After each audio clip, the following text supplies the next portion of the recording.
تحياتنا لكم مستمعينا الاعزاء. وايضا معانا الاستاذ الاعلام الراقي والاستاذ الكبير استاذ علاء محسن. نقول له كل عام وانت بخير يا استاذ علاء. وانت بألف خير. ساعدنا العزيز استاذ سعد فدوى القلب. واذاعتك الحبيبه والمستمعين الكرام ومستمعيك ومتابعيك في كل مكان. الله السلام يسلمك. عليكم ورحمه الله وبركاته. الله يسلمك وعليكم السلام ورحمة الله وبركاته. طبعا الكل يعرف الأستاذ الكبير علاء محسن، غني عن التعريف. يعني أخذ وشغل عدة مناصب بالإذاعات، منها يمكن على ما أعتقد قناة هنا بغداد كان المدير مالها، مو أستاذ علاء؟ نعم. اي نعم. أستاذ علاء عندي كم سؤال أريد أوجهه لك، لأن أنت أعتبرك أقدم إعلامي وأستاذ بالإعلام. ماذا ترى الإعلام حاليا؟ شو تشوف الإعلام الآن؟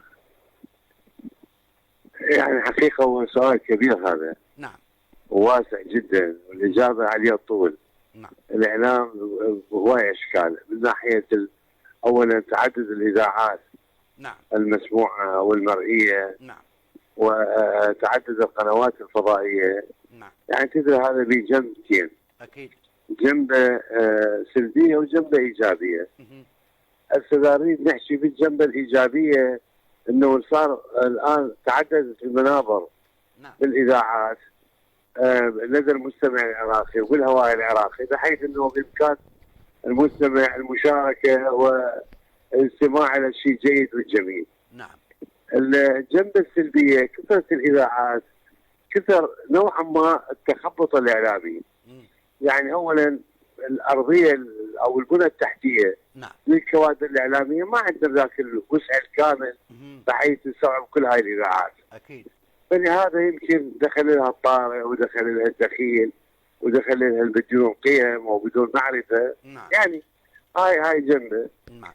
الموضوع الاخر انه الاعلام حلو الان، يعني هاي من جنبات الايجابيه انه قلت لك تعدد الاذاعات. نعم. والاهواء والاذواق اعطى مساحه اكبر تغطيه للمستمع العراقي بكل مكان. نعم.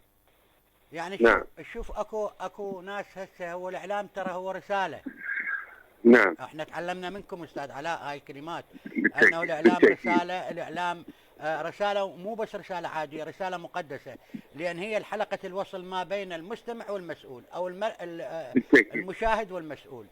يعني يوصل المعلومه الحقيقيه لاذن او مسمع المستمع. هنا اكو ناس دخلت على اعلام جاي نلاحظها من خلال القنوات ما لها لا من قريب ولا من بعيد بالاعلام، وبالاخص العنصر النسائي صراحه. يعني جاي هو هذا العنصر النسائي ما لها علاقه، يعني جمله مفيده ما تقدر تحكيها على هذا غلط. يعني هذا شلون يعني جاي يفكرون اصحاب القنوات، اصحاب الاذاعات جاي يفكرون يدخلون هيك نماذج. هذا اللي قصدته اني بالبنى التحتيه. نعم. للاعلام ما عندنا الكوادر المؤهله لاداره هاي المؤسسات الاعلاميه، هو هاي المشكله الان.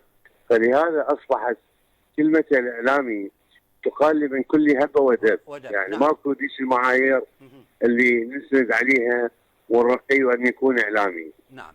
وخصوصا انت جنابك ذكرت نقطه مهمه. نعم. انه العنصر النسوي. نعم. وهي مشكله كبيره. نعم.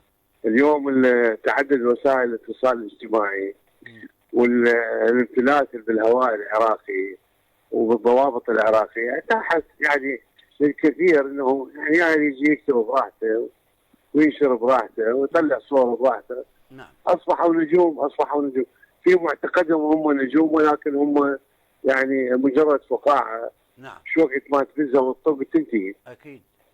يعني نعم. استاذ علاء ما بين كلامك اكو امور جاي نشوفها بالساحه. نعم. بالساحه الاعلاميه، انه المهني متكتر والدخيل جاي يشتغل، وجاي يشتغل هو حتى لو ما يتكتر اكثر من اذاعه واكثر من قنوات. ليش هذا الكم اللي لا العفو. نعم. العفو. هو حتى لو ما متكتر، حتى لو موجود يشتغل. نعم. بس السواد الاعظم هو الخربان. اما انه الجيد موجود، الجيد موجود، بس نعم. السواد الاعظم نعم هو اللي مسيطر على الاجواء الان عندنا والله يعني المستمع والمشاهد. والله يعني هاي صحيح. المشكله. والله صحيح. يعني احنا جاي نعم. نشوف شغلات حشا من يسمع وحشاك انت استاذ، يعني شغلات تافهه جاي يطلعوها على برامج صح. تافهه، في شغلات تافهه.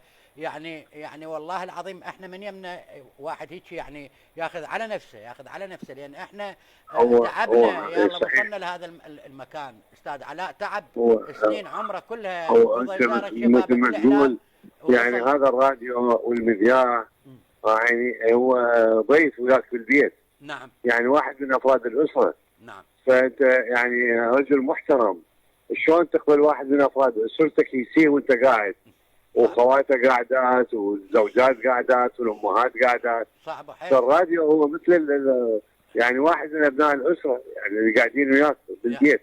اكيد. فبالتاكيد لازم ما يصير، لازم يكون قمه الرقي بالادب وبالاخلاق. الله يذكر ام غسان من كنت تشتغل وياها باذاعه نهرين، اي نعم. تسولف لنا تقول اخطر شيء بالمجتمع هو المذياع، واخطر صحيح. شيء المايك. المايك صحيح. اذا مو صحيح. مؤهل له ما تقعد ورا المايك وتحكي. تمام تمام، كلام سليم. الله يذكرها كلام بالخير سليم. ويعطيها الصحه والعافيه. الله يخليك ان شاء الله. انا ممنون منك استاذ علاء. هل كلمه اخيره عندك توجهها لجمهورك؟ اولا اني اشكركم، ممنونين ويا رب ان شاء الله نكون عند حسن ظنكم، والنعم. وسعيد جدا باتصالكم. نعم. وكل ايامكم سعيده ان شاء الله، وان شاء الله يبقى هذا المنبر حر كريم بما انه يدير شخصيه اعلاميه مثل حضرتك. الله يسلمك. والكوادر العامله معاك، الطواقم العامله معاك. هذا وسام شرف اعلق بصدري بهذا كلامك. وسام شرف الله يخليك يا حبيبي. والله العظيم استاذ علاء، لان انت علم من اعلام الاعلام العراقي برقيك، الله يخليك، بادبك، باخلاقك، حتى من تلتقي ويا الناس بذاك اللسان الطيب واللسان المحترم. يعني ما اعرف والله تعجز الله يبارك فيك بوصفك. الله يخليك، انا اشكرك حبيبي استاذ علاء. انا وتحياتي لكم ولكل المستمعين. الله يبارك فيك. ممنون. شكرا جزيلا استاذ سعد. تحياتي لك حبيبي الغالي. شكرا لك استاذ علاء. كلكم سمعتوا ما طرح استاذ علاء محسن من اطراء. يعني قامت الناس تجي دخلاء يا اللي لزم المايك صار هو مثل ذاك اللي يقول، يا اللي صخم وجهه صار حداد، يا اللي يجي صار اعلامي، يا اللي يجي صار اعلامي. الاعلام رساله اخوان، ترى مو هينه، ورساله خطره، لان لازم تكون الخبر اللي تنشره او تحكيه لازم بكل تفاصيله وبكل دقه ماخذه انت من مكان او من يعني مكان معروف، وكلامك يكون به موزون لاجل توصيل الكلمه الصادقه الى اذن المجتمع. تحياتنا لكم، ونروح فاصل وراجعي لكم.